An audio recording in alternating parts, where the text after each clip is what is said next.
Muy buenas tardes, muy buenos días y muy buenas noches. Para quienes nos escuchan el día de hoy, tenemos el agrado, el placer y la alegría de presentar este seminario que es organizado por la organización AIDA, por Acción Ecológica y por UDAT de Ecuador. El seminario de hoy tiene que ver sobre un tema que es muy actual, muy coyuntural y sobre todo muy trascendente para quienes estamos en el movimiento por la justicia climática. Se trata de hablar sobre la quema del gas y la crisis climática, sobre los impactos de los mecheros y el rol de los tribunales para detenerlos. El día de hoy vamos a tener 3 presentaciones.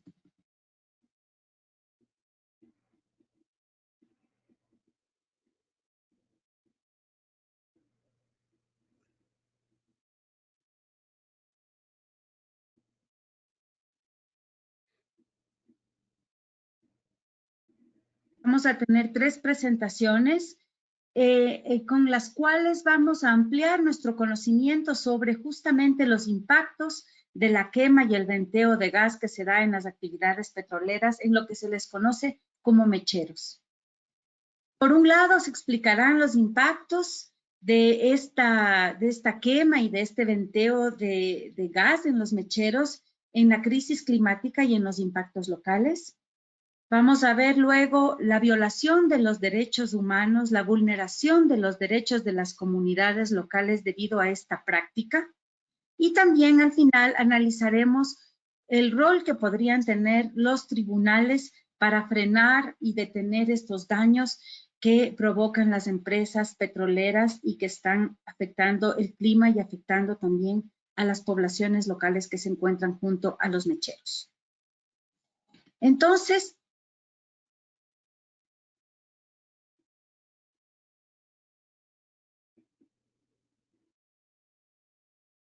disculpen, estoy familiarizándome con esta plataforma. En primer lugar, ustedes van a ver que hay a la derecha de su pantalla una pestañita que se llama preguntas. Allí ustedes van a poder colocar la pregunta y también explicar para quién va a estar destinada esta pregunta, para cualquiera de los expositores y de la expositora, y posteriormente vamos a abrir entonces una ronda de respuestas por parte de ellos.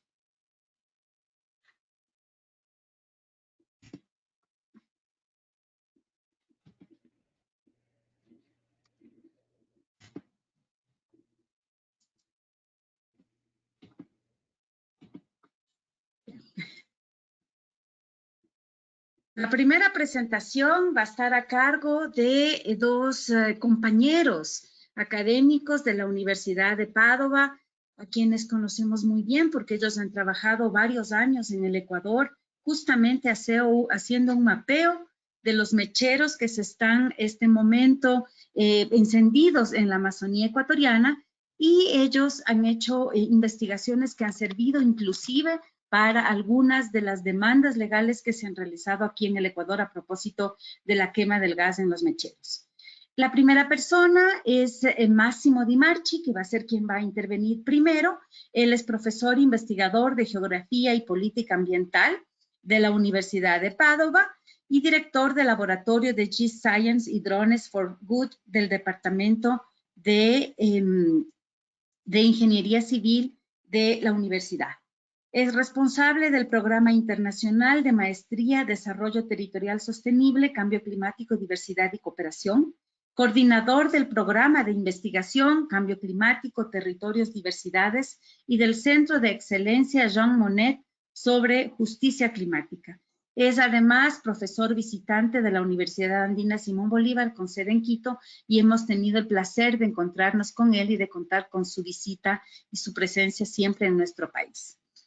Luego va a hablar Francesco Faccinelli de la Universidad de Padova también. Él es geógrafo, colabora con el Programa de Investigación de Cambio Climático, Territorios y Diversidades. Su investigación se enfoca en los impactos de la extracción petrolera en la Amazonía ecuatoriana, combinando datos satelitales y también trabajo de campo. Él participó activamente en la identificación y el mapeo de los 447 mecheros que hay en la Amazonía ecuatoriana y de los cuales vamos a conocer más en la presentación que nos va a hacer Julio Prieto al final del seminario del día de hoy.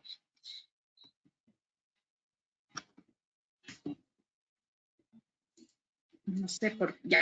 Aquí tenemos una foto de tanto de Francesco como de Máximo, digamos, y el equipo de la Universidad de Padova que trabaja activamente en este monitoreo de los impactos de los mecheros y también de los impactos de actividades petroleras en zonas de bosques tropicales, por ejemplo, en el caso del Ecuador. Entonces, sin más, le voy a dar la palabra a Francesco, y luego le voy a dar la palabra a Máximo, que va a hablar inmediatamente después, y también que Víctor nos ayude, si es que es necesario, con la presentación o con un tema técnico que se necesite cuando tanto Francesco como Máximo hagan su presentación. Voy a dejar de compartir mi pantalla y ya.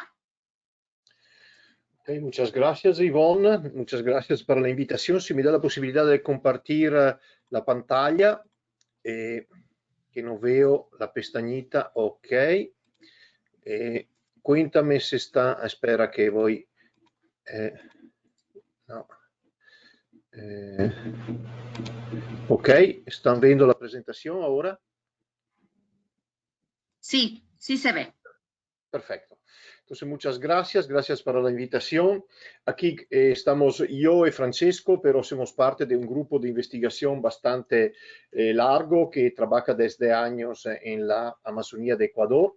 Y no solo, porque analizamos también problemas relacionados con impactos de extracción de petróleo en el sur de Italia. En el sur de Italia tenemos una de las áreas petroleras más grandes de Europa, y también varias investigaciones sobre el cambio de paisaje relacionado con el efecto de la actividad petrolera o lo que es el impacto de la actividad petrolera sobre los productos de calidad de alimentación en el sur de Italia. Este es nuestro grupo de investigación. Ahora, el primer elemento que vamos a enfocar hoy es el tema del carbono no quemable. Es un tema que ha sido muy interesante en las reflexiones de organizaciones no gubernamentales, organizaciones ciudadanas. En 2015, McGlade y Dekins han presentado un artículo en Nature donde ha hecho un cálculo de cuánto petróleo debería quedarse bajo tierra para garantizar la seguridad, el futuro del clima y de los derechos humanos. El artículo de McGlade y Dekins era un artículo muy técnico con muchos números, muchas tablas, etc. Algunas semanas después del artículo de McGlade y Dekins, Jacob y Deiler, dos investigadores, han presentado esta infográfica que es extremadamente interesante porque resume en manera visual cuál es la condición. Dice que todos los recursos de hidrocarburíferos, de combustibles fósiles que hay bajo tierra, tiene este valor 11.000 gigatoneladas de carbono. Quiere decir que si vamos a extraer todo lo que ahora son reservas probadas, esta cantidad de carbono que está bajo tierra es 10 veces más grande de lo que la capacidad de la atmósfera de absorción de carbono. Ok, esos eran los números en 2015. Ustedes saben que después, en 2018, salió el último informe de la Intergovernmental Panel sobre cambio climático, ha hecho los cálculos nuevos y ahora parece que la capacidad de absorción de la atmósfera es al 67% de probabilidad, más o menos alrededor de 420 gigatoneladas. Quiere decir que este número que nos habíamos en las calculaciones de Jacob Hiller de 870, 1240 son números viejos. Ahora es mucho más probable que el valor sea 420. Esto significa que el 66% del petróleo, el 43% del gas natural, el 82% del carbón tiene que quedarse bajo tierra. Esto es un primer elemento que lo dices las ciencias climáticas. El tema es que estas investigaciones no dicen dónde hay que dejar bajo tierra el petróleo. Ahí nuestro grupo de investigación está haciendo investigaciones para definir territorios con prioridades donde dejar bajo tierra el petróleo, el gas o el carbón. Ahora, este es un mapa que apareció en el informe del panel internacional sobre cambio climático que produce investigaciones, informes del 2019, que tenía como tema tierra y cambio climático.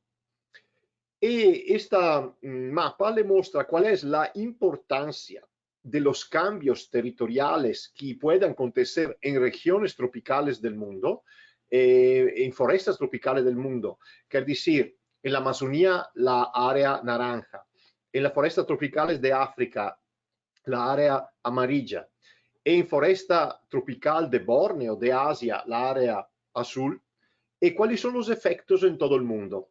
Hay dos tipos de efecto.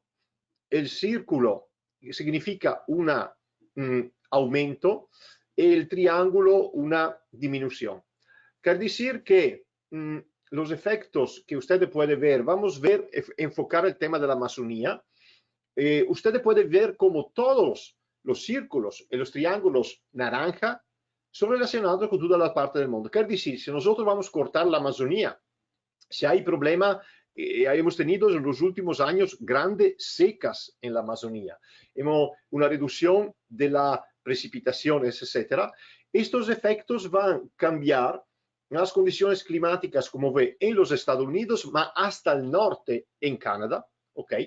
Van a llegar hasta el norte de Europa, usted ve hasta Noruega, son efectos que van a llegar hasta el Corno de África, Etiopía, Eritrea, son efectos que van a llegar hasta la Asia Central. Parece curioso, pero estos efectos pueden llegar a Asia Central, pueden llegar en India, puede llegar en China, etc. Esto para ver cómo el sistema climático está extremadamente conectado. Entonces, lo que son los cambios de la Amazonía son cambios que van a haber efecto en todo el mundo. No solamente las forestas tropicales de la Amazonía, también las forestas tropicales de Asia y de África. Podemos decir las cosas en dos maneras. Por un lado, proteger la Amazonía o las forestas tropicales es un derecho importante, mantenimiento del derecho a la naturaleza, de los derechos humanos.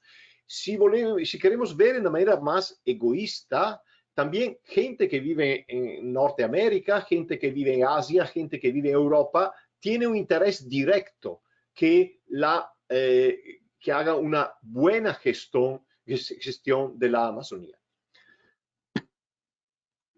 Ahora le paso la palabra a Francesco, que va a entrar en el tema de los mecheros, etc. Francesco, ¿quiere compartir tu pantalla?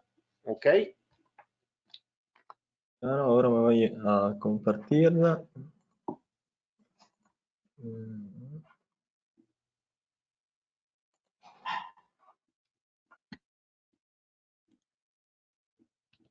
¿Ya se ve? Ya.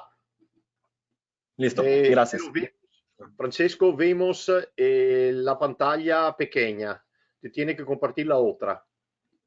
Listo, vamos a hacer así. Quiero compartir la otra pantalla. Ahora está bien. Parece, se ve. Ok, ahora está bien, ahora está bien. Está muy bien así. Listo, gracias. Y bueno, gracias a Máximo para la introducción. Yo ahora me voy a introducir brevemente el concepto de los mecheros petroleros. ¿Qué son los mecheros? Esos consisten en los sitios donde se queman los gases que llegan juntos al crudo en el proceso de extracción. Es decir, que si aquí en la izquierda hay el crudo que llega desde el pozo, eso se va a hacer separado desde los gases, que son por la mayoría metano, pero no solo, y hay otras sustancias, como vamos a ver después, y esos también tienen impactos también a nivel local, y todo se va a ser quemado. Bueno, una breve introducción. El gas flaring está en el marco de un concepto que se llama unleakable carbon, que son todas esas emisiones que están ligadas a la extracción petrolera, pero no llegan directamente desde el utilizo de los combustibles fósiles. Por ejemplo, el gas que se va a perder en las varias fases de distribución y de extracción del petróleo. Y entonces el gas flaring o los mecheros y también el gas venting están en este marco. Creo que es importante tomar en cuenta que hay un estudio bastante reciente del 2017 que muestra cómo si no vamos a cortar estas emisiones, basándose en las estimas que decía primera Máximo del IPCC, que hay que dejar bajo tierra el 60% del carbón y una buena parte del crudo y del gas natural. Y si no vamos a cortar estas otras emisiones, esas cantidades se van a ser ulteriormente cortadas hasta el 80 o 100%. Es decir, que si no vamos a regular este tipo de pérdidas, nuestros esfuerzos para mantener el clima global bajo los 2 grados centígrados van a ser vanos. En esta tabla también muestra que, tomando en cuenta porque el metano tiene un potencial de calentamiento que es entre las 34 y las 86 veces más grande de la anhidride carbónica. Eso depende en el horizonte temporal en lo que vamos a contar eso. Y en esta tabla van a considerar para diferentes cantidades que se van a ser perdidas.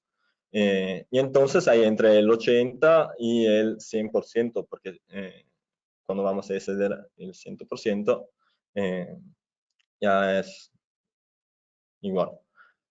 Bueno, entonces, ¿cuál es ahora el impacto del gas flaring a nivel mundial sobre el cambio climático? Ahora, más o menos, hay unos 150 billones de metros cúbicos de gas que se van a ser quemados.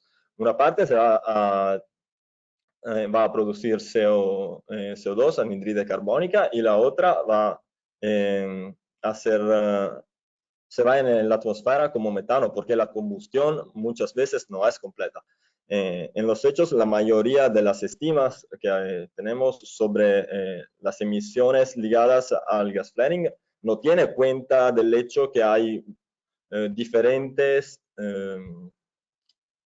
capacidades de quemar completamente el metano. Entonces, muchas de esas estimas son como muy optimistas.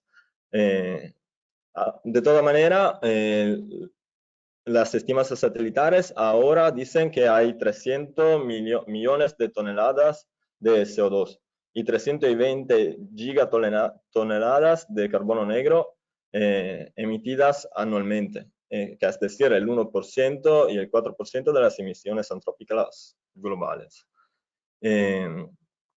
Aquí hay un mapa que se va a mostrar a nivel mundial cuáles son los mayores productores, las naciones que más queman gas. Y entonces hay la Rusia, que tiene unos 23 billones de metros cúbicos, y Estados Unidos y Irak, que tienen unos 18 cada uno. De toda manera, el gas flaring tiene también varios impactos socioambientales también a nivel local.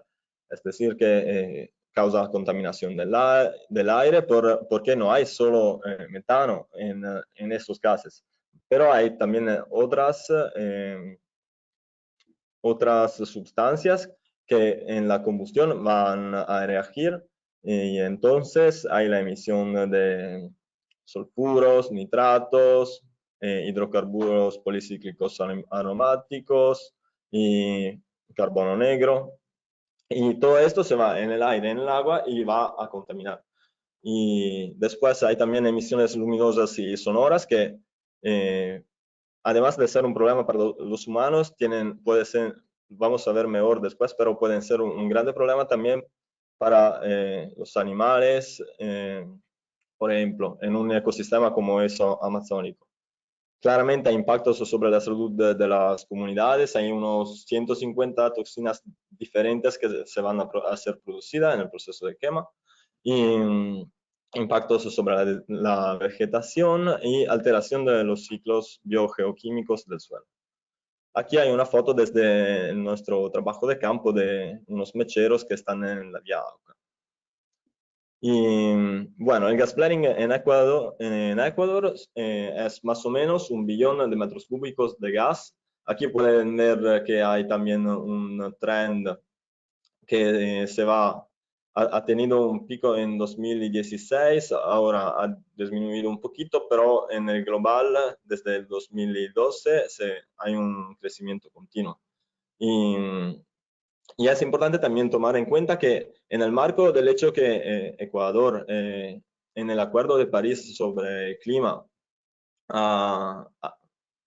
se ha comprometido para disminuir sus emisiones, el gas flaring podría ser el 8% de estas emisiones, que no es poco. Y bueno, aquí hay un mapa desde nuestra primera análisis satelital entre 2012 y 2018 que muestra dónde están los sitios que queman más. Por ejemplo, aquí hay Edén, aquí hay Auca 27, es este pozo, aquí hay Vista, y esto tiene que ser Aguarico y creo que es el más grande de todos. Y bueno, además, después de haber mirado desde el satélite, nosotros hemos ido en el campo, en un trabajo que hemos desarrollado junto a la UDAP y a la Fundación Alejandro Labaca, y con el soporte también de la campaña Apaguen los Mecheros. Y este trabajo nos ha permitido de identificar 447 mecheros en toda la Amazonía ecuatoriana. Y de esos 104 están en la reserva de la biosfera y 3 están en la zona núcleo de la reserva de la biosfera. La extensión de la zona núcleo, para comprendernos, es más o menos la misma del parque.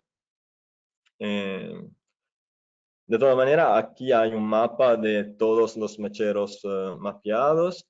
Aquí pueden ver Tiputini, Edén, esta es la vía Auca, aquí hay Sasha, y se puede ver que hay una concentración muy alta.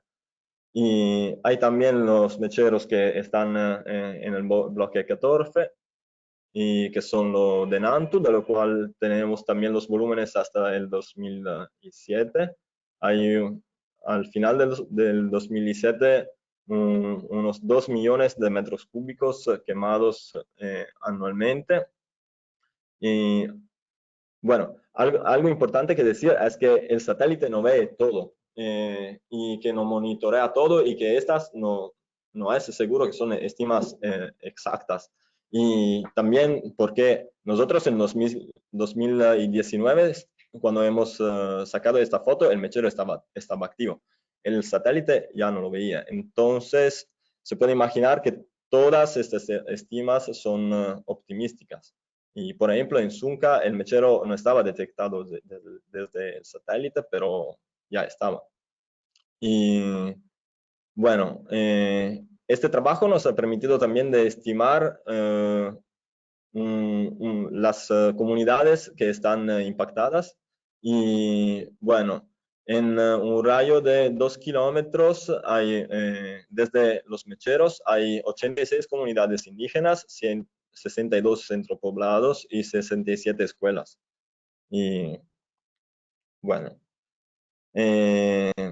también hemos comparado nuestros resultados con los de otras fuentes, como por ejemplo el Ministerio del Ambiente, y los datos satelitales y nuestra elaboración de datos satelitales. Lo que se puede ver acá es que hay 125 sitios más de los reportados desde el Ministerio del Ambiente y 200 más del dataset anual de la NOAA y 160 más de los que hemos identificado nosotros. Y también pueden ver aquí una tabla que muestra cuáles son las compañías que tienen más mecheros, y hay Petroamazonas, que seguro está encima de todos, y después hay TECP Ecuador y ENAP CIPEC, que tienen más mecheros de todos. Y otra cosa, nuestro trabajo de campo nos ha permitido de ver que hay bastante lugares donde hay gas venting de verdad. Y eso es porque no hay control desde la compañía la mayoría de las veces, porque la llama se va a apagar y es necesario aprenderla otra vez. Y por eso también no es un fenómeno constante, pero es muy variable. Entonces, no es posible sin un monitoreo continuo y no de ir una vez como hemos ido nosotros. Si de Avero son 35 los sitios de gas venting que están, o si son más. De toda manera, nosotros hemos identificado 35 sitios. Además, Querido Francesco, tienes 3 minutos. Perfecto, gracias. Y además, nuestro trabajo nos ha permitido de ver que algunos mecheros no solo van a expulsionar gas, pero también petróleo directamente, y eso va a ser como una lluvia de petróleo. Y esto es un problema bastante grande, porque algunas veces cerca del mechero puede ser que hay cultivaciones, ríos, escuelas también, algunas veces, y esa es una forma adicional de impacto. Y también hemos visto que la luz del mechero, la de que hablaba primero, se va a atraer los insectos. Entonces, había un montón de insectos muertos bajo los mecheros. Y es importante tomar en cuenta que el Yasuní es a nivel global uno de los lugares más biodiversos. Hay estudios que hablan del hecho que hay más biodiversidad en el parque de Yasuní que no en todos los Estados Unidos, si no me voy a recordar mal. Entonces, hay una cantidad de especies y algunas que no son tampoco conocidas, entonces esta es también una grande forma de impacto. Y para hacer un pequeño resumen, la Amazonía es un ecosistema extremadamente importante en el contexto global. Entonces, sería importante tener cuidado de esa, porque lo que se va a suceder a la Amazonía tiene impactos, como ha explicado Máximo, en todo el planeta. Y además, en el contexto del corte de emisiones necesario para frenar al cambio climático, si no vamos a tomar en cuenta el tema de los mecheros, nuestros esfuerzos que se están haciendo a nivel global, algunos más, algunos menos, pueden ser inútiles, porque de toda manera no vamos a ser capaces de limitar a esto calentamiento. Y al final, el metano tiene un potencial climalterante de cambiar el clima que es entre 34 y 86 veces mayor de la anhídride carbónica. Entonces, el fenómeno del gas venting que hemos detectado tiene un impacto muy más fuerte del gas flaring, que de toda manera también va a emitir metano, pero no hay actualmente, como que es un fenómeno muy variable la quema del gas, no hay estimas precisas de la eficiencia de esta combustión. Entonces, todas las estimas que tenemos ahora son optimísticas. Y bueno, gracias por su atención. Aquí hay la referencia de un artículo que hemos publicado recientemente. Y aquí hay una foto de una manifestación de Apaguen los Mecheros, que es una campaña a la que estamos muy ligados. Y aquí hay mi contacto para preguntas o cualquier cosa. Muchas gracias y buena continuación.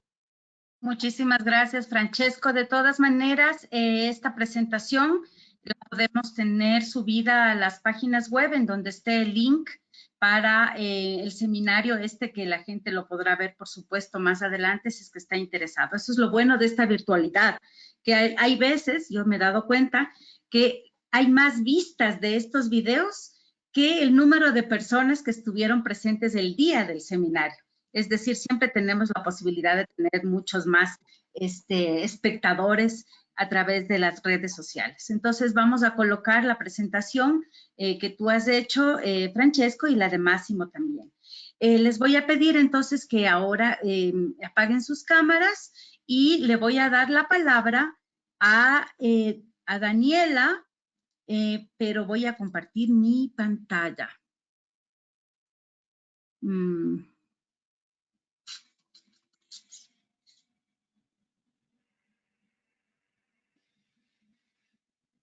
No sé cómo compartir. Ahora sí, ya.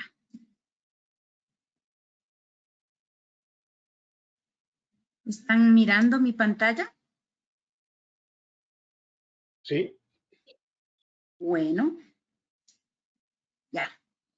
Bueno, le voy a dar la palabra ahora a Daniela García.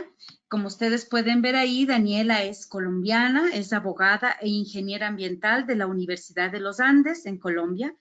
Es becaria de AIDA, que es el aire limpio de la Asociación Interamericana para la Defensa del Ambiente, y ella está basada en Bogotá.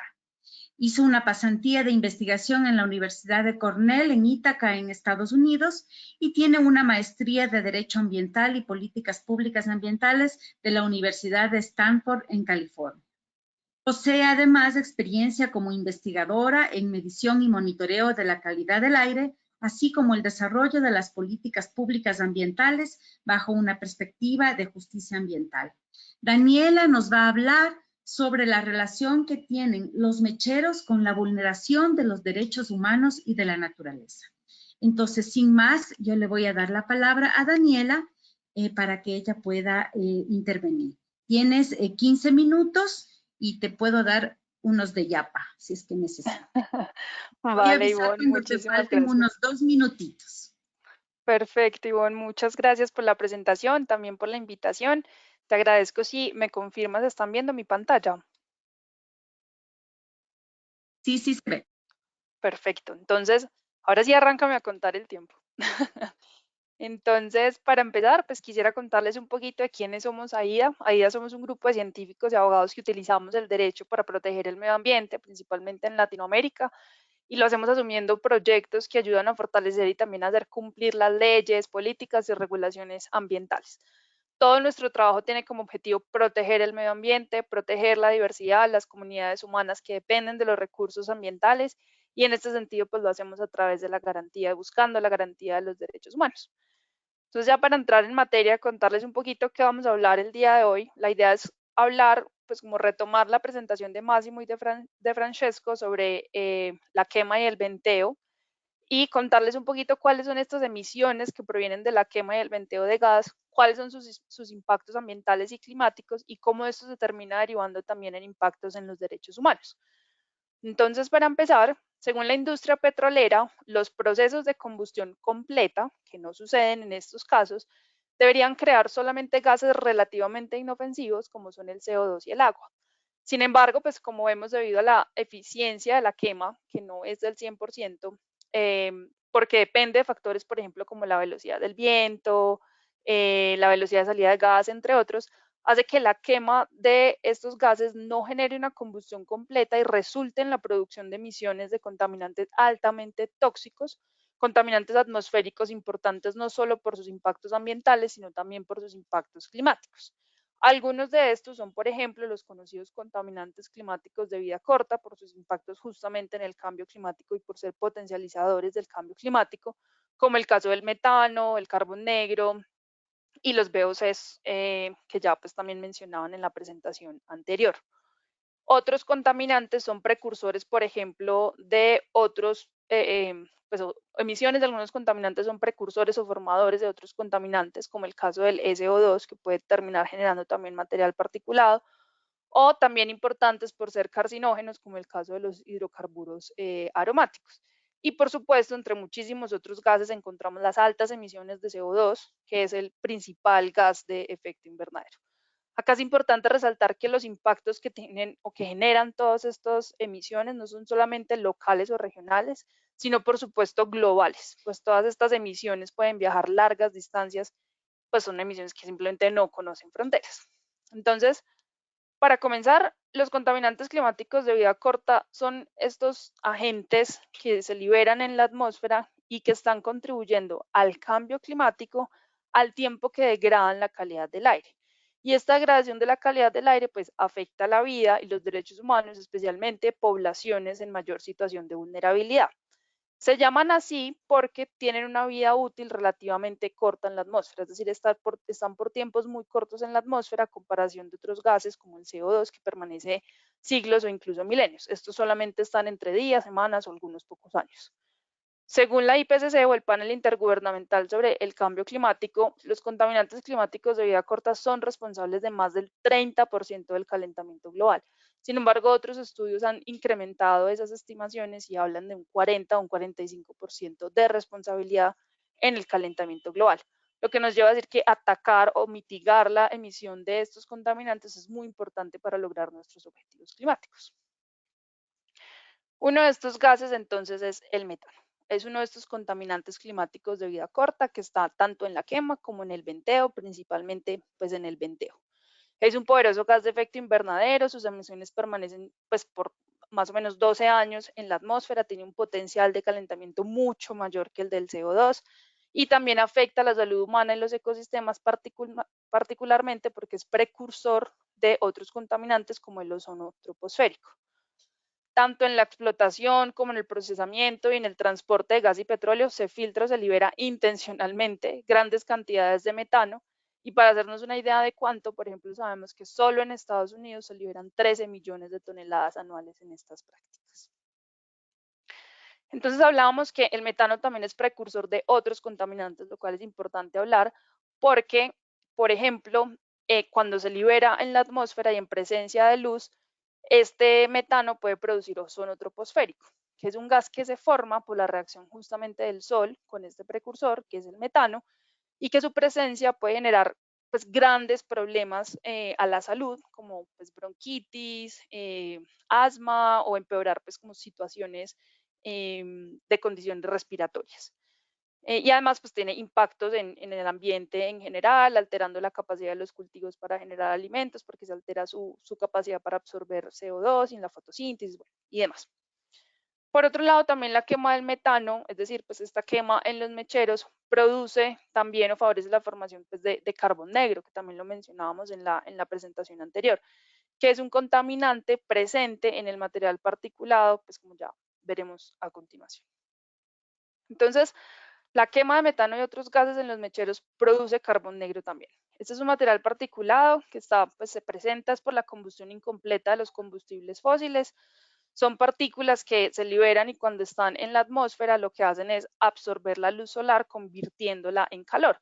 Entonces, por ejemplo, pues normalmente las nubes blancas lo que harían es reflejar la luz solar, pero cuando están manchadas de hollín, por así decirlo, o manchadas con este carbón negro, lo que hacen es que en vez de reflejar la luz, la absorben y la convierten en calor, haciendo que el entorno en general sea más caliente porque contribuye pues como en este efecto pues, de calentamiento.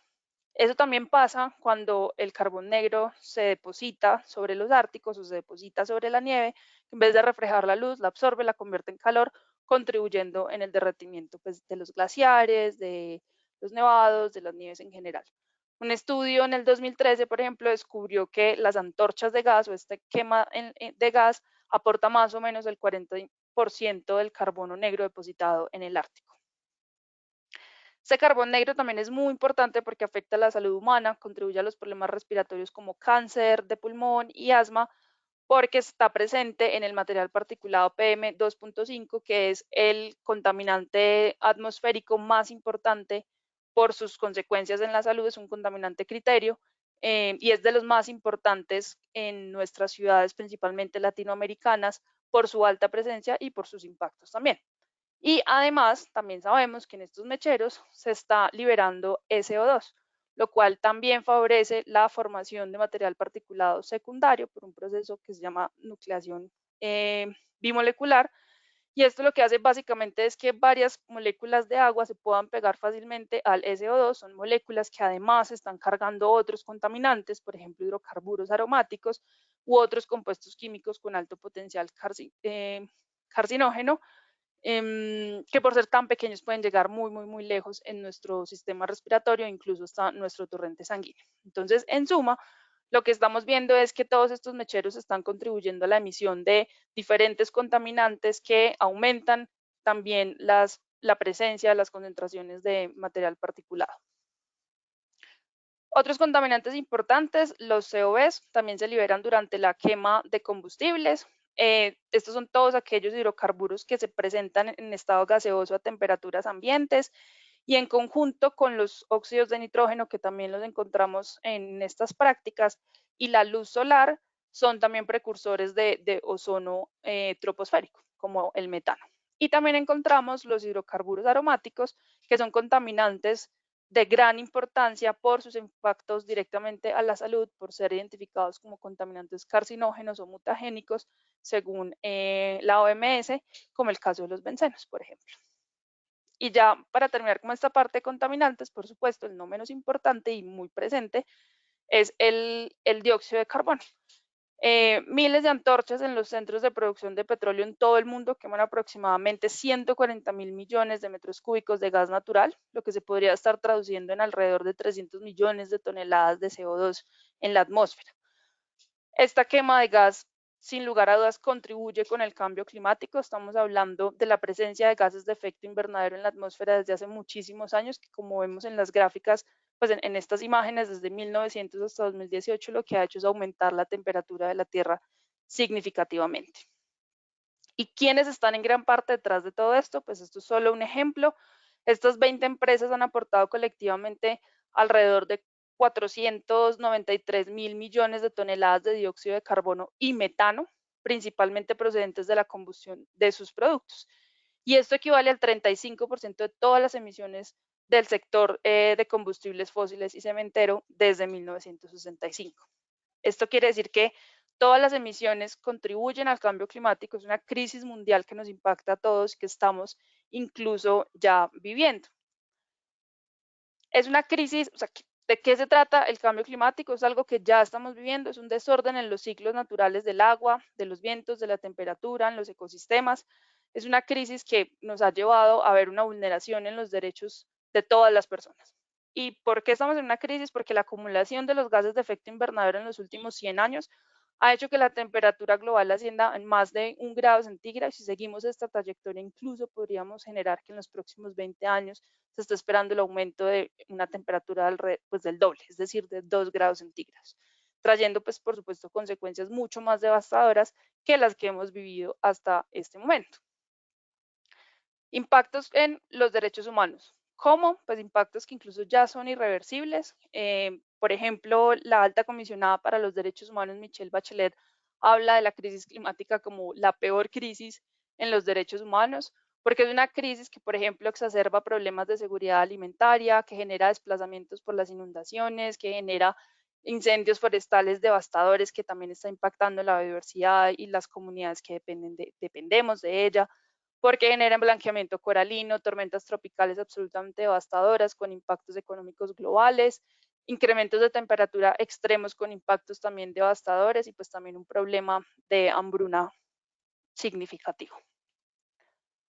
Entonces, pues sabemos que existe una estrecha relación entre las condiciones ambientales y entre el bienestar humano, que incluso ha sido reconocido en diversos instrumentos internacionales y por distintas instituciones internacionales, que han declarado el ambiente sano como este derecho fundamental, incluso en algunos países, pero pues sobre todo fundamental para la existencia de la humanidad en sí misma y como absolutamente necesario para gozar de otros derechos. Entonces, por ejemplo, en la opinión consultiva 23 del 2017 de la Corte Interamericana de Derechos Humanos, se reconoce que el derecho al ambiente sano es un derecho fundamental para la existencia de la humanidad y establece que su degradación, la degradación del ambiente, constituye también una amenaza, no solo para el derecho al ambiente sano, sino para la garantía de muchos otros derechos. Y por supuesto, el cambio climático afecta directamente este derecho. ¿Qué otros derechos también? Pues el derecho a la vida.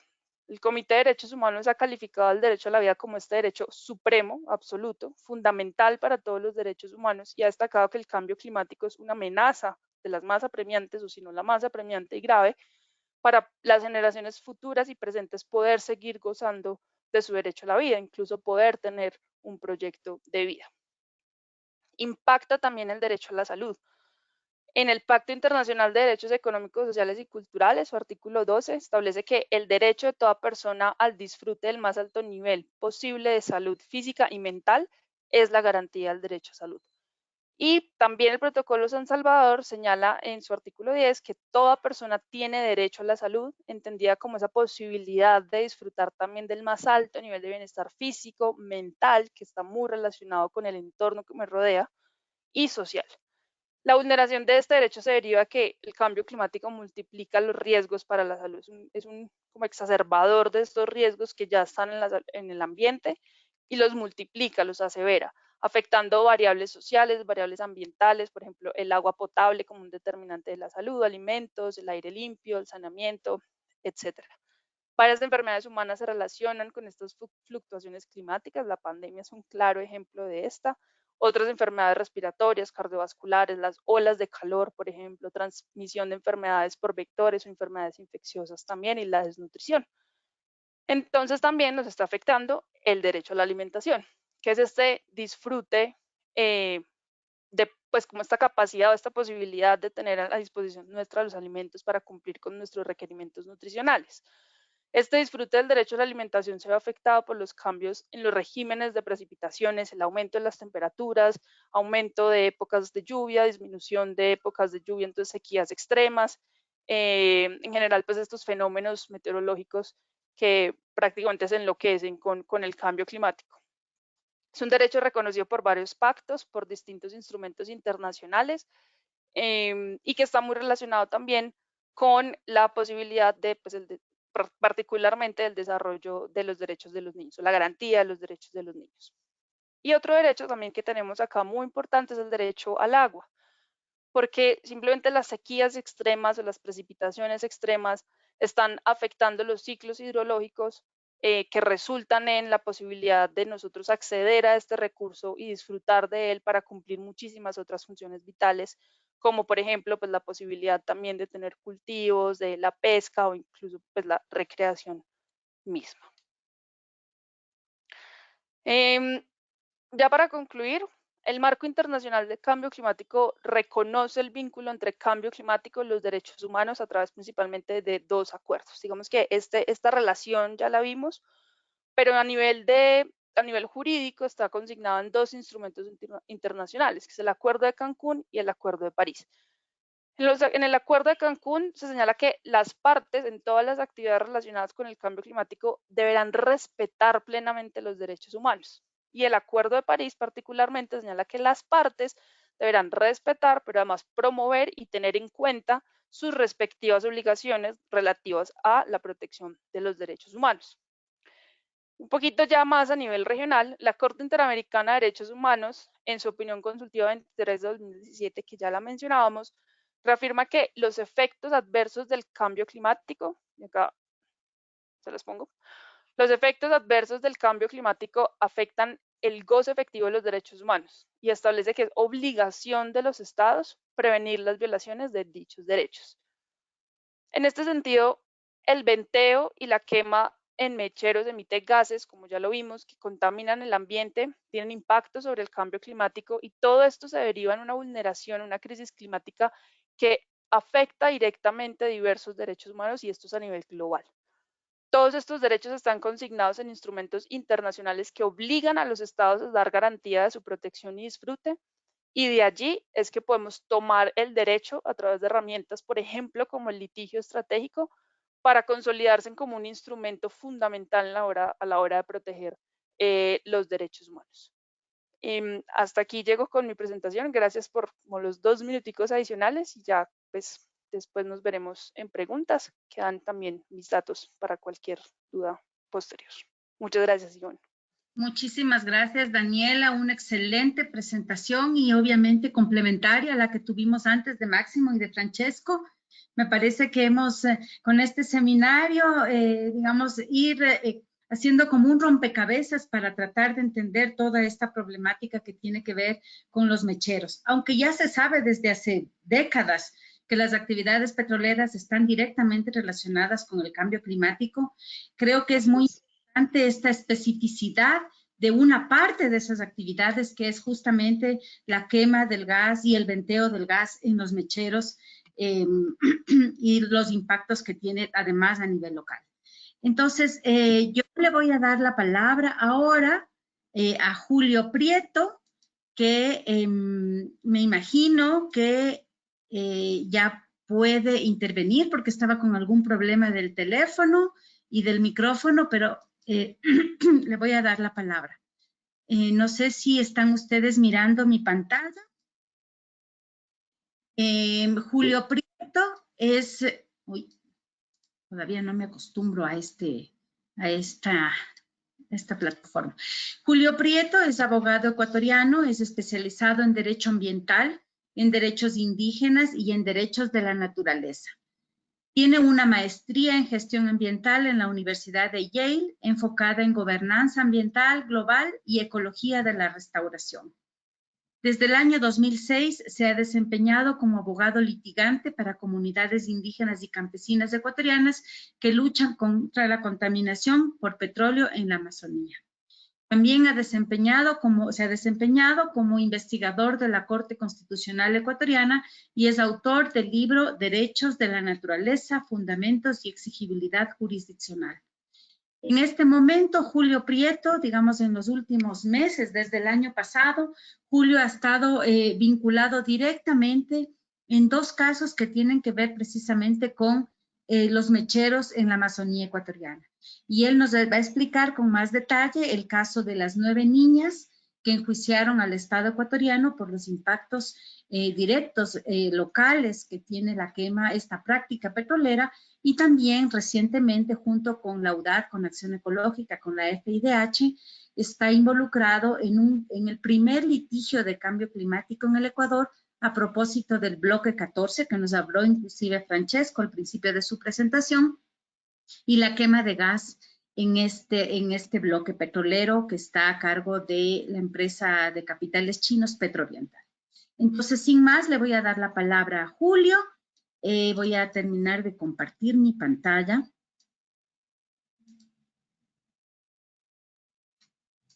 Ya. Y Julio, no sé si... ya. Julio, ¿puedes decir algo solamente para confirmar que te podemos escuchar?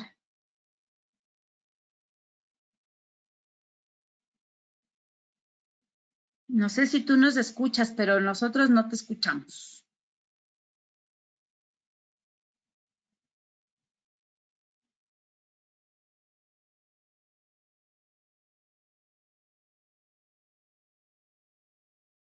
No sé. Quizá le puedes escribir para saber si... A ver, le voy a escribir por WhatsApp. Dice que no tiene audio. Que tal vez tienen que activarle el audio para que, como él no está como ponente, sino que está como espectador, tal vez hay que activar el audio. No, sí está como ponente, pero está desactivado su micrófono por él, no por nosotros. Ah, Él tiene que activarlo.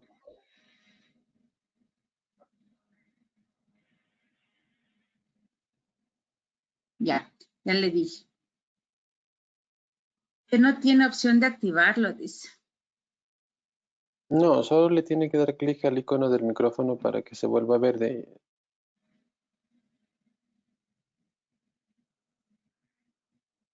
Disculpen por los fallos tecnológicos.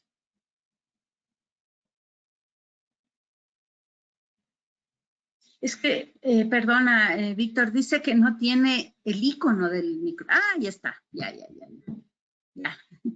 Pero Puedes, no lo escuchamos, pero hace no rato lo escuchábamos. no se te escucha, Julio. Te vemos, pero no te escuchamos. No es un problema del GoToWebinar, porque estás activado el micrófono, es un problema de tu teléfono o de tu computadora.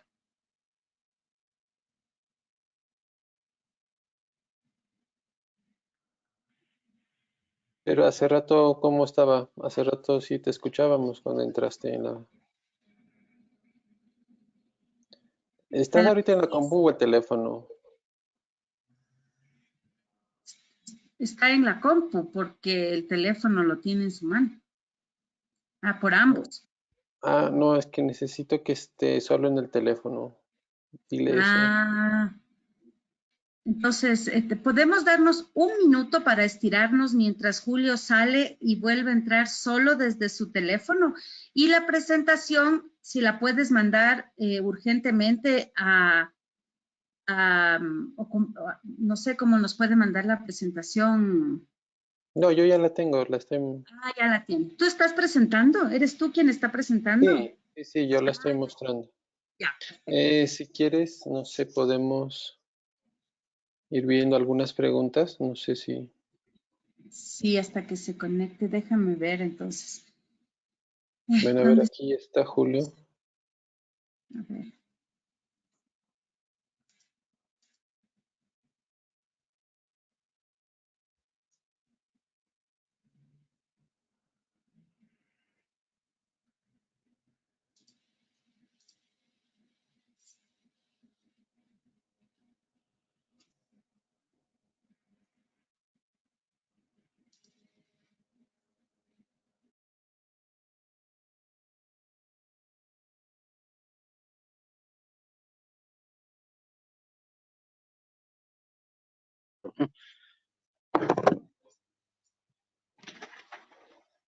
Julio, te estábamos escuchando, si puedes hablar.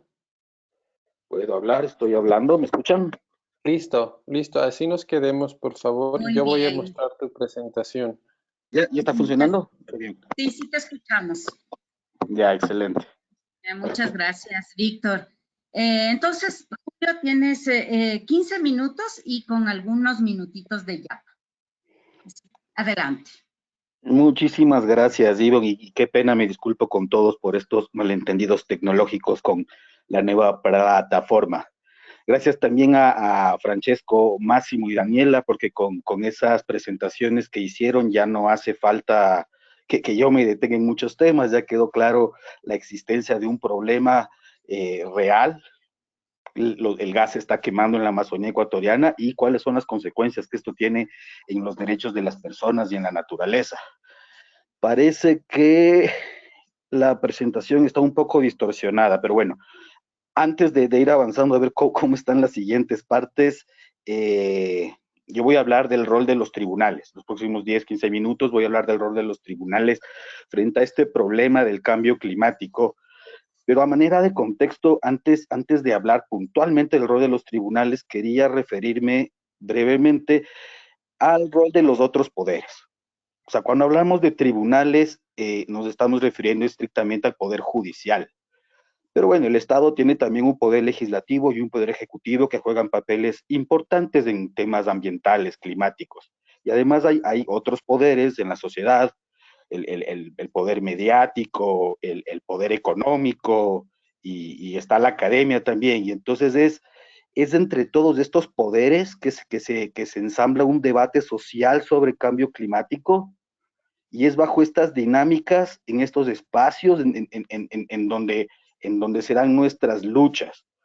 Y esto es distinto en cada país, porque en algunos tenemos legislación más favorable, como en Ecuador, pero las cortes a veces no son exactamente probas independientes. En otros países no tenemos legislación que reconozca, por ejemplo, los derechos de la naturaleza, pero los tribunales han sabido encontrar estos fundamentos en los derechos de los pueblos indígenas, por ejemplo.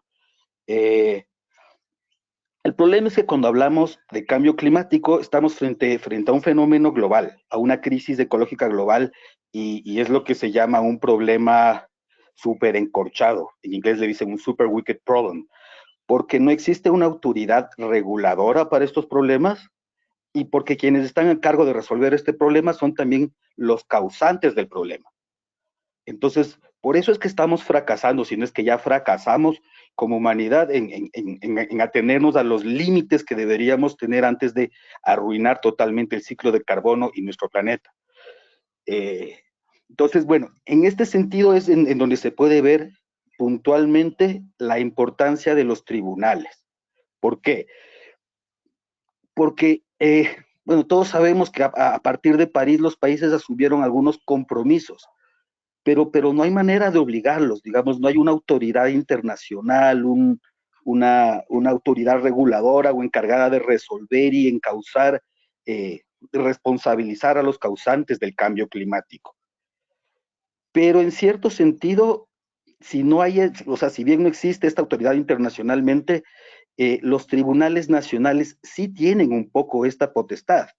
Siempre y cuando hay independencia de poderes, la función judicial sí puede obligar a los estados a actuar en determinada manera. Y es ahí en donde se ve la importancia de los tribunales en nuestras luchas contra el cambio climático en general.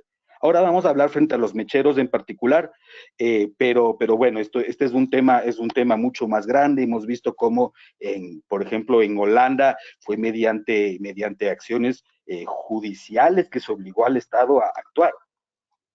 Pero aquí también es en donde podemos ver la debilidad de los tribunales.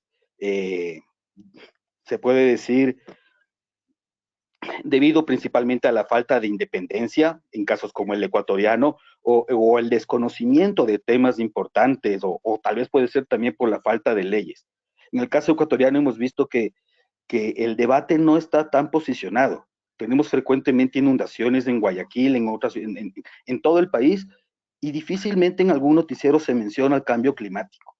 Casi siempre todos estos temas quedan en responsabilidades políticas y en quién tiene la culpa, pero no se menciona, o sea, el debate social no ha llegado a calar en la sociedad para que estemos conscientes del cambio climático como un problema. Bueno, entonces, con esto en mente voy a empezar a contarles los dos casos que por ahora se han litigado en Ecuador con respecto a los micheros y que también se refieren a cambio climático, que son, digamos, punteros. Avanza la siguiente, por favor. Sí, bueno, entonces estos son los dos casos que vamos a hablar. El primero es el de 9 niñas que decidieron demandar al gobierno de Ecuador para que no pueda emitir más permisos para la quema de los mecheros. Es un caso de futuras generaciones contra el Estado. En el otro caso tenemos a la comuna Miguaguno, una comunidad de la nacionalidad guaraní que demanda a una empresa petrolera. Ya vamos a ir analizando cada uno de los aspectos de estos casos, pero bueno, por ahora les adelanto que aunque ambos casos se refieren a mecheros y cambio climático, en sus argumentos son esencialmente diferentes. Siguiente, por favor.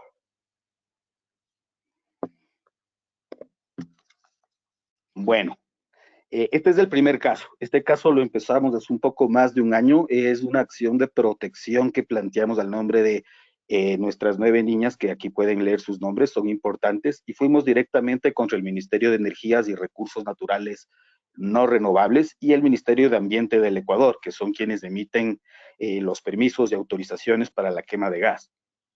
Este caso es, en cierto modo, global porque se refiere, avánzale a la siguiente, por favor, se refiere a los 447 mecheros de los que nos estaba hablando Francesco hace un momento y afecta a todas las operadoras que están haciendo trabajos en el Ecuador. ¿Por qué? Porque el pedido iba directamente a que se dejen de emitir los permisos para la quema de gas. En el Ecuador, la quema de gas supuestamente está prohibida, de acuerdo a la ley. Sin embargo, por la misma ley existen excepciones que les permiten a las petroleras tramitar un permiso de manera excepcional, repito, para quemar el gas remanente que no pueda ser aprovechado. El problema es que estos permisos en Ecuador empezaron a convertirse más que en la regla, en la excepción, se convirtieron en la regla general. Se los entregaban todos los años, le digo casi como tarjeta de Navidad, a las petroleras que lo solicitaban. Entonces, en este sentido, el Ecuador ya tenía un plan para eliminar los mecheros, como nos pudieron hacer entender en este caso, pero de aquí hasta el 2040. Entonces, bueno, nuestras niñas sí se enfadaron un poco por eso, porque parece que no les iba a alcanzar la vida para ver que se solucionen estos problemas con los que llevan viviendo desde que nacieron. Bueno, en este caso, entonces pedimos principalmente eso, que no se puedan emitir más permisos, que se apaguen todos los mecheros y un plan de monitoreo que asegure que esto no pueda seguir. Del mismo modo, también atentos a los problemas de salud, que son de las principales causas que motivaron a estas niñas al ver a sus familiares enfermos para que presenten esta acción, está incluido también. Estamos pidiendo también sistemas para acceder a agua potable, considerando que los mecheros han afectado las fuentes de agua naturales, inclusive el agua de lluvia cae frecuentemente a manera de lluvia ácida. Avancemos a la siguiente, por favor.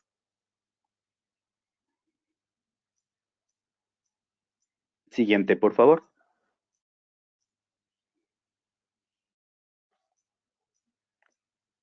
Bueno.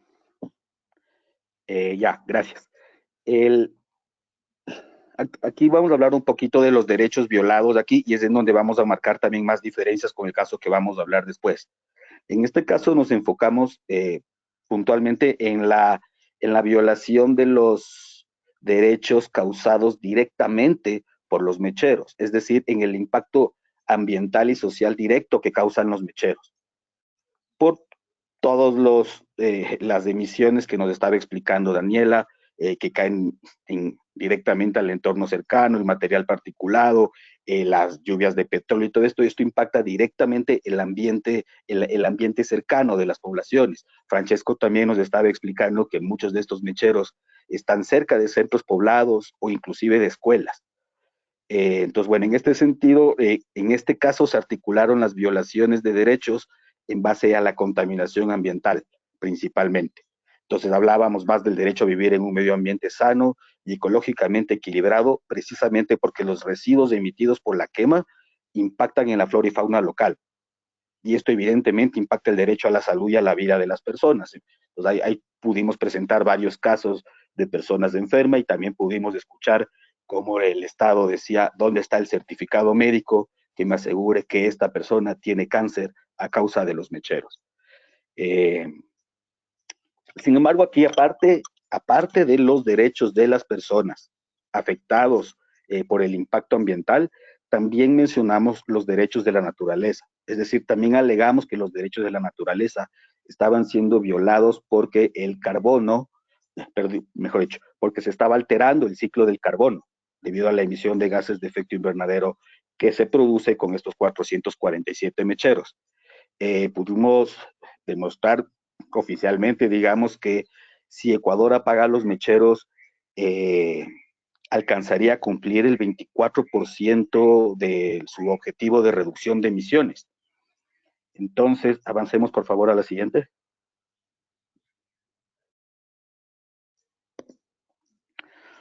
Entonces, estos temas fueron muy importantes porque aunque en primera instancia este caso fue perdido, fue desechado porque la jueza, no pudo comprender la constitucionalidad de los daños que estaban aquí sucediendo y prefirió hacerse la que estábamos ante un tema de simple legalidad. La Corte en la apelación nos dio la razón y ya tenemos desde el 26 de enero de este año una decisión de la Corte Provincial de Justicia en la que se acepta nuestra demanda y se ordena la reparación de los derechos. Bueno, aquí hay un problema, y es que todavía no hemos sido notificados con la sentencia por escrito, ni nosotros ni el Estado. Entonces, en ese sentido, el Estado todavía sigue emitiendo los permisos que se emitían justamente en el mes de marzo. Seguramente en este momento ya todas las petroleras tienen sus permisos para todo el próximo año. Aquí he puesto algunas citas que pude copiar yo mismo de la decisión oral que nos transmitió el tribunal en la audiencia, y podemos ver que muchos de estos temas se refieren precisamente a los compromisos internacionales firmados por el Ecuador en materia ambiental. Ahí estaban hablando, por ejemplo, de... perdón, se me fue.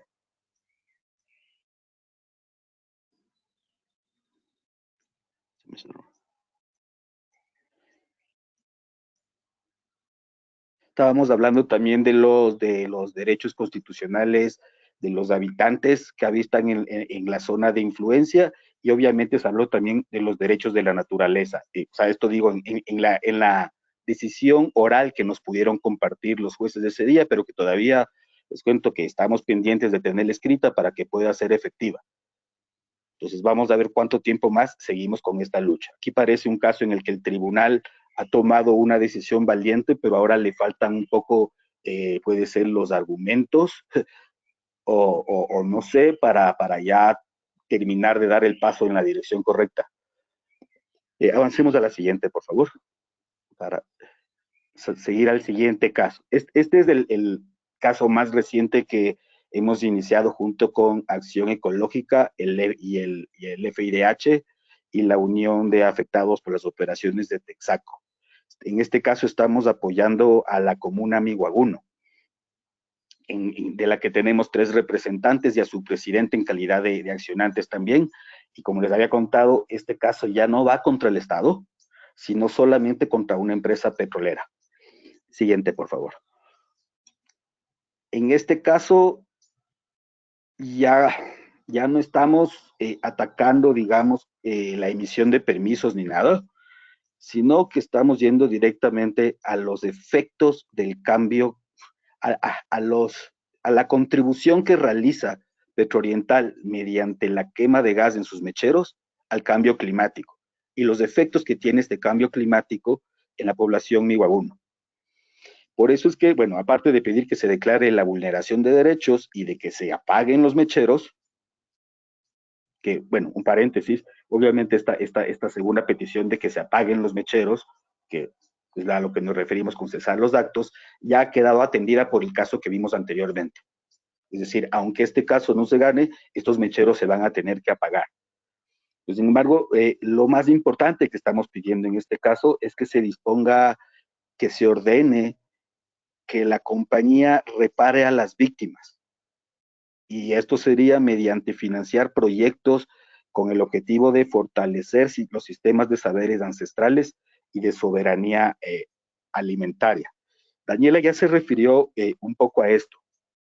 Hay ciertas poblaciones que reciben de manera especial el impacto del desequilibrio ecológico. ¿Podemos pasar a la siguiente, por favor? Y en este sentido, los pueblos indígenas son especialmente vulnerables a este desequilibrio. ¿Podemos pasar a la siguiente? Entonces, aunque los derechos, como ven, casi que coinciden con el anterior caso que estábamos planteando, en este caso el fundamento es totalmente distinto.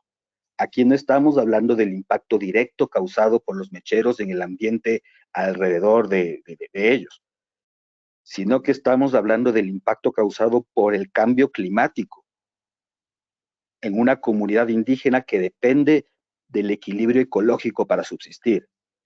Es decir, el cambio climático limita limita la posibilidad de que ellos continúen con su vida de la manera que estaban acostumbrados, porque limita su disponibilidad, el acceso y la cantidad y calidad que tienen de agua, de alimentos, de medicinas.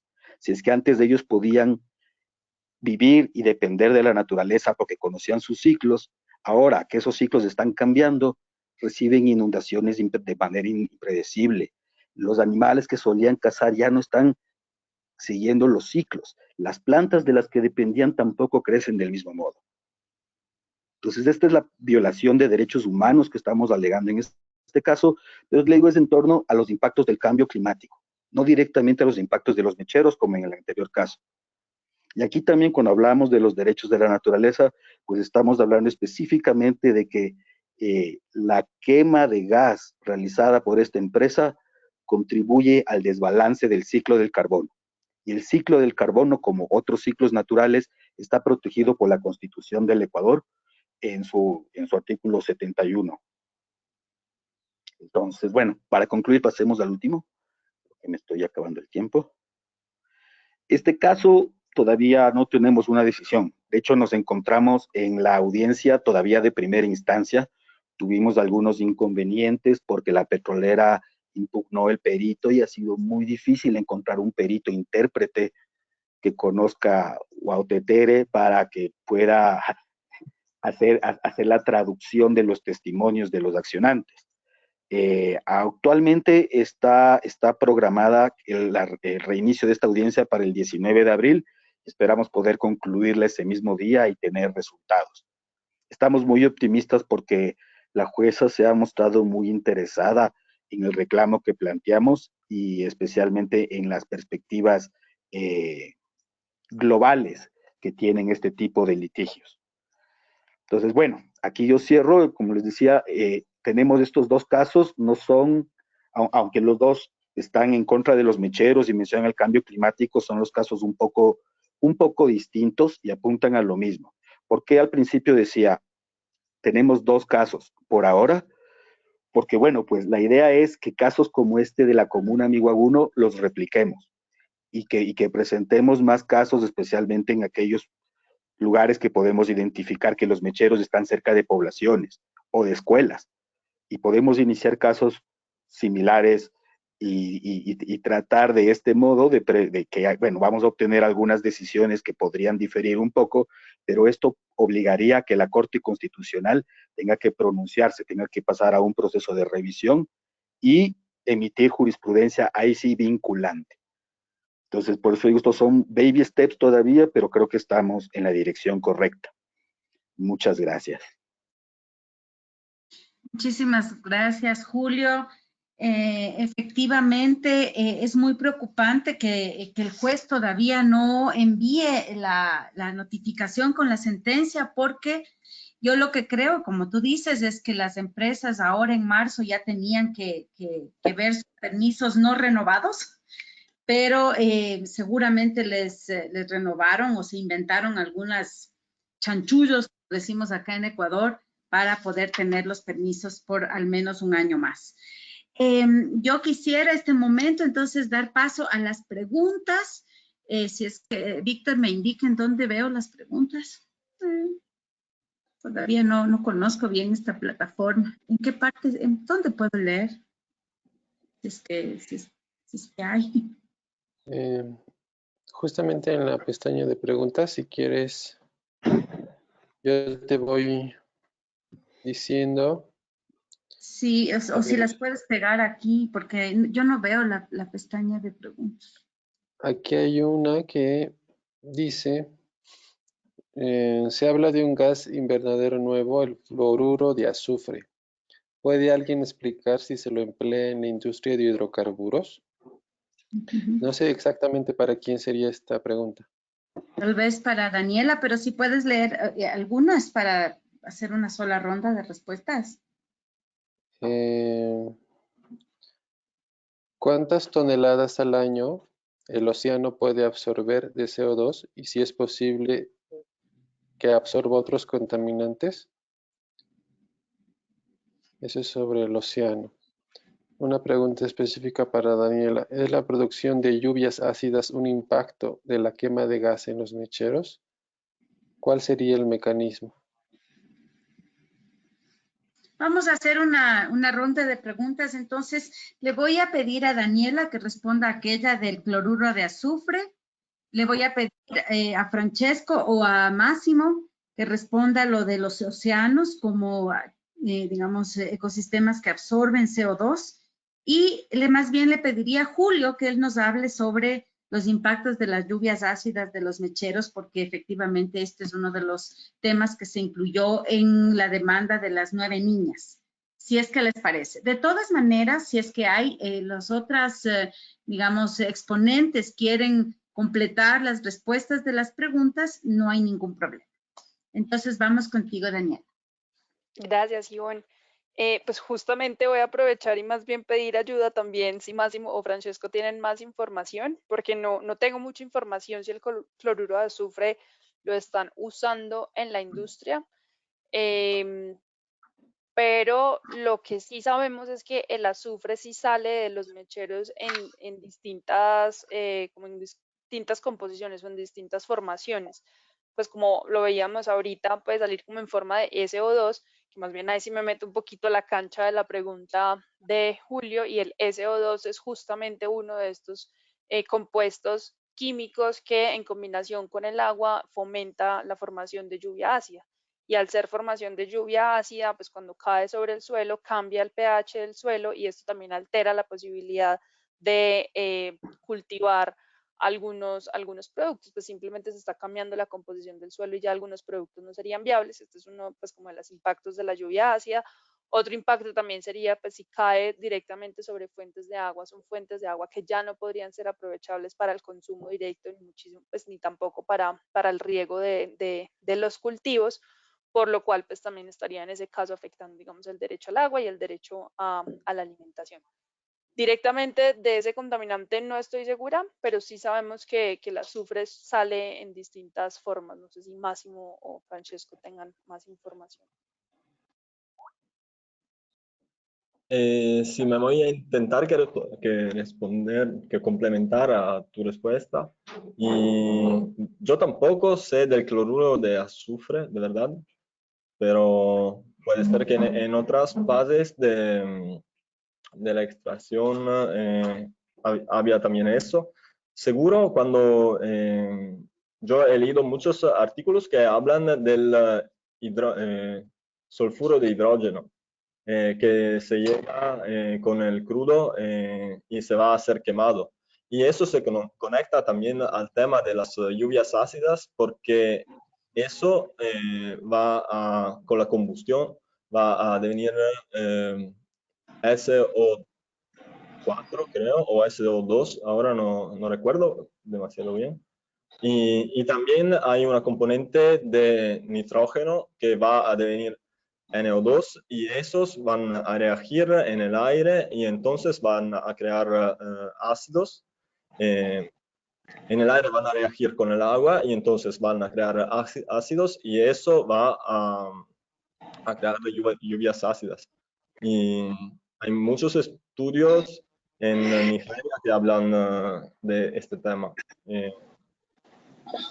¿Y qué más?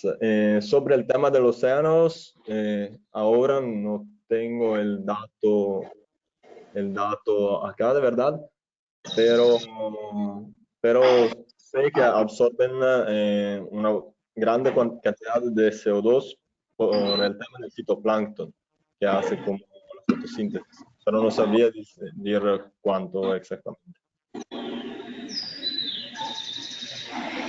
Máximo, ¿quieres completar tal vez algo? Les pediría si pueden poner mute en los micrófonos a quienes no están hablando para que no haya eco. Gracias. Dale, Máximo. Sí, me parece que ya en la presentación que hemos hecho yo y Francesco y también Daniela, queda claro lo que son los efectos o impactos sobre las redes alimentares de la gente que vive en la región. Primero, el impacto en el agua. Las cifras de los mecheros, yo me acuerdo que algunos años atrás, caminando en Yasuní, me fue en la comunidad de Guaurani, que está al sur, el mechero que hay en la vía Maximus. Ellos hacían la colección del agua con los plásticos para beber. Y cuando había día que no podía tomar el agua porque todos los plásticos estaban llenos de cenizas. Esta comunidad estaba bastante, algunos 4 o 5 kilómetros desde el mechero. Entonces significa que vamos a cortar todo lo que es la posibilidad de alimentarse. Y después los efectos un poco más complicados dentro lo que son las redes tróficas alimentares. Por ejemplo, nosotros hemos documentado agricultores que van a secar el cacao bajo los mecheros. Okay. Entonces, estos efectos también no sabemos cuál es la calidad final de la semilla de cacao, el chocolate que se va a sacar de estas cosas, ¿no? Porque el problema mayor que tenemos este tipo de investigación es que este tipo de investigaciones se sentiría muchos recursos para hacer análisis, por ejemplo, bioquímicas, para hacer un análisis de largo periodo. Y lo que podemos analizar es solamente investigaciones que podemos hacer por un periodo muy limitado, que podemos hacer a través de entrevistas, etcétera. Entonces, este es un grande tema, que no es fácil financiar y hacer una investigación, porque usted cuando hace investigaciones bioquímicas tiene que sacar la muestra de una cierta manera, etcétera. Todo esto no es tan simple. Pero es claro que tengo un compañero que tiene un maquinario muy interesante de análisis química que puede individuar realmente pequeñas cantidades que hay dentro. El problema es cómo, ¿cómo se dice?, completar este tipo de investigación. Yo pienso que de cualquier manera ya, por ejemplo, mapear que hay 447 mecheros en la Amazonía sea un resultado enorme. Esta cosa no se sabía. Sobre todo 447, como decía Julio Prieto, no puede ser excepciones. Es una norma, porque no es un mechero, son 447 con permiso todo el año. Pienso que tiene que hacer una reflexión sobre lo que es praxis común de quema del gas. Esta cosa no la sabíamos porque el trabajo que hemos hecho de campo ha demostrado los satélites no pueden ver todos. Okay. El ministerio tiene un valor mucho más bajo. También hay un tema muy importante. Yo pienso que en todas las cosas que ya hemos dicho, tenemos que considerar que hay el nuevo acuerdo de Escazú que han firmado todos los países de América Latina, que compromete al país de América Latina a compartir los datos, al derecho a la información ambiental, al derecho a la participación ambiental y el derecho a la justicia de manera ambiental. Este acuerdo reconoce lo que son los derechos humanos ambientales, aplicando el principio 10 de la Declaración de Río de Janeiro. Entonces pienso que este es un aspecto extremadamente importante. Los estados deberían compartir la información porque Ecuador también ha firmado el acuerdo de Escazú. Las empresas deberían mantener los datos libres y abiertos. Pienso que este aspecto es extremadamente absurdo. Nosotros podemos hacer calculaciones desde satélites de cuántos son los metros cúbicos quemados. Quiere decir que lo que estamos haciendo como estimación es optimística. La situación es mucho peor en el campo, pero no hay datos mejores de lo que hemos analizado entre el trabajo de campo y las análisis satelitales. Pienso que dentro del marco del acuerdo de Escazú tiene que pretender, y pienso también las próximas acciones legales que va a hacer, estoy extremadamente satisfecho, con mucho gana, mucho ánimo en estas dos actividades que ha hecho desde el punto de vista legal. Y pienso que integrar también el tema del acuerdo de Escazú, el derecho a la información ambiental, sea un elemento mayor para hacer otros litigios y pedir que estas buenas normas ambientales que tenemos sean aplicadas. Julio, no sé si puedes hablar, si te escuchamos. ¿Me escuchan? ¿Me Sí. escuchan? Ya, Sí. Excelente. Bueno, yo creo que con las respuestas dadas ya está claro el tema de que la lluvia ácida existe y es una realidad. Daniela también explicó cómo esto puede cambiar la salinidad del suelo. Yo solo aprovecharía para remarcar que la lluvia ácida es bueno, podría no ser tan grave, aparte de dañar el suelo para personas que viven, digamos, en la ciudad como uno y van a abrir la llave y tienen agua.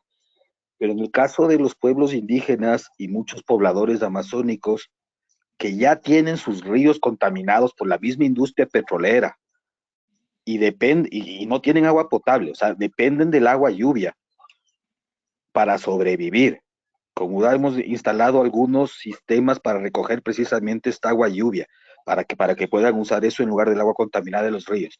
Y si para estas personas el agua lluvia también viene en forma de agua ácida, pues ahí viene un tema gravísimo con los derechos, porque ya no solo los estamos contaminando, sino que los estamos matando. Y bueno, sí, eso creo que no hay más que aportar en este tema. Muchas gracias. Podemos aprovechar, Iván, para hacerle dos preguntas a Julio, ya que está ahí. Ya. Una se refiere a si en el caso de las niñas se ha considerado emplear la investigación atributiva para justificar la demanda, y si, dado que en la mayoría de los casos las empresas son multinacionales, si existe un órgano supranacional que pueda ver estos temas. Solamente antes de darte la palabra, Julio, estas van a ser las dos últimas preguntas porque nos habíamos puesto un límite de 1 hora y media, nos hemos pasado un poquito, pero no importa. Y de todas maneras, más adelante yo voy a mostrar también los contactos y en las páginas, en las presentaciones están las direcciones de quienes han hecho las presentaciones y también pueden tomar contacto directamente con los ponentes. Dale, Julio. Gracias. En el tema de las niñas, sí se consideró utilizar distintos métodos investigativos, pero digamos ya por la etapa en la que se encontraba el proceso y por la falta de recursos se fue, o sea, digamos, no nos fuimos por ahí. De todos modos, como ese caso ya está concluido y hemos ganado, si se puede decir, en este punto ya no sería necesaria esa parte atributiva. De pronto eso nos podría servir en otros casos o para indemnizaciones más puntuales. Pero sí, o sea, conocemos que es un problema atribuir una causalidad específica por enfermedades a un hecho puntual. En el otro tema rápidamente también, que ya estamos pasados del tiempo, no existe una autoridad supranacional, transnacional, ni nada que pueda atender este tipo de problemas. Precisamente estamos ahora discutiendo en Naciones Unidas, hay un grupo de trabajo que trata de plantear, de sacar un borrador para negociación, que sea un tratado vinculante para empresas transnacionales y derechos humanos. Seguramente la mayoría no ha escuchado de esto y es precisamente porque no es un tema muy popular ni entre los países ni entre las empresas. Estas son iniciativas que nacen desde la sociedad y precisamente nacen a partir de experiencias como la que tuvimos contra Chevron, que aún después de litigar 23, 24, o sea, seguimos litigando y tener sentencias favorables en todos los niveles, es imposible de cobrar porque precisamente el sistema internacional carece de medidas, carece de una autoridad que sea capaz de operar transnacionalmente. Muchas gracias, Julio. Bueno, yo quería tal vez en 2 minutos hacer unas conclusiones generales y tal vez referirme primero al tema de los océanos, ¿no? Que digamos, no, había una pregunta sobre eso. Y yo creo que tenemos que tener tal vez un poco de cuidado cuando nos referimos a la naturaleza como un sumidero. Y el momento en decir, ¿hasta cuántas más o cuántas toneladas de emisiones puede soportar los océanos? ¿O cuántas toneladas pueden absorber los bosques amazónicos? ¿O cuántas toneladas se pueden las rocas del mundo seguir absorbiendo? Yo creo que si partimos de esa idea de que existen unos límites que se pueden superar, estamos mal. Desde hace rato que se superaron todos los límites, por eso tenemos el cambio climático. Si es que no se hubiese superado, simplemente estaríamos, digamos, en otra realidad. Entonces, tenemos que tener un poco digamos, de atención de que cuando estamos con un enfoque de emisiones, es un enfoque que puede ser una herramienta de lucha, pero no es el único. Es más, si solo nos enfocamos en un tema de emisiones de los mecheros, de emisiones de tales o cuales industrias, de emisiones de los autos, también podemos estar desviando la atención de cuál es el problema central del calentamiento global, del cambio climático, de la crisis climática, y es la civilización petrolera, que no solamente implica extraer petróleo. La civilización petrolera está asociada con la ganadería y agricultura industrial, está asociado con toda la fabricación de plásticos, está asociado con la industria militar, está asociada con una serie de cosas que tienen que ver y que forjan la civilización petrolera, por supuesto, sin decir también, obviamente, sin olvidar decir que es una civilización patriarcal, que es una civilización racista, que es una civilización, además, neocolonial, porque además las soluciones que se plantean al calentamiento global, digamos, están también encaminadas a perpetuar la extracción de los hidrocarburos fósiles y a perpetuar justamente este racismo y este neocolonialismo que es, por ejemplo, a través de las soluciones como RED, como las soluciones basadas en la naturaleza y todo eso, que lo que hacen es trasladar el problema a los pueblos del sur.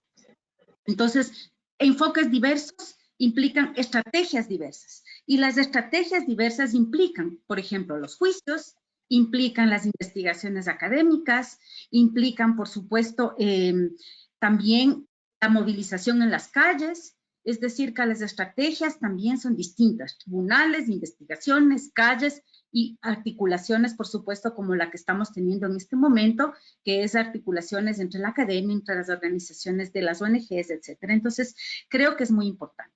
Y concretamente en el tema de los mecheros, quisiera con eso terminar, es que no solamente que está prohibido quemar, no solamente que en los países de origen de algunas de las empresas seguramente también está prohibido quemar.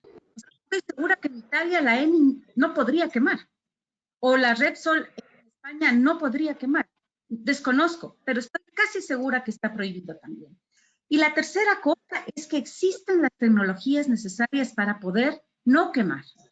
Pero aquí lo que está primando ante todo es el capital, que las empresas quieren ahorrarse hasta el último centavo, incluida la empresa estatal del Ecuador, hasta las empresas estatales chinas como Petrooriental o hasta las empresas privadas. Entonces, yo creo que es muy importante enfocar todas estas espectros que implican el tema del cambio climático, como es el espectro de las causas y las verdaderas soluciones, también enfocar que hay que tener, digamos, tomar en cuenta que hay distintos enfoques, el enfoque de emisiones como una herramienta, pero también el enfoque del extractivismo, que es el enfoque que lo que hace que efectivamente los pueblos estén en resistencia ante las actividades petroleras.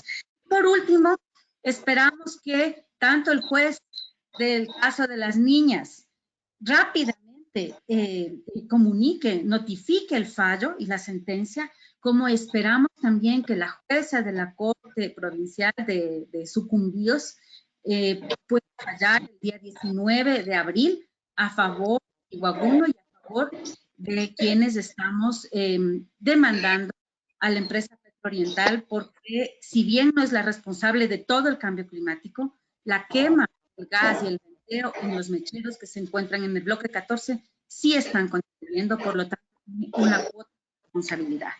Entonces, creo que con esto podemos ir terminando. Les agradezco un montón, agradezco a Aida, agradezco a las y los compañeros que han hecho posible esto, por supuesto a Víctor, que es casi como nuestro ángel de la guarda, y también a compañeros de la Universidad de Padova, y también a Daniela, y también a Julio.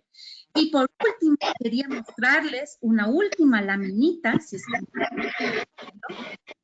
que me permite Víctor. A ver.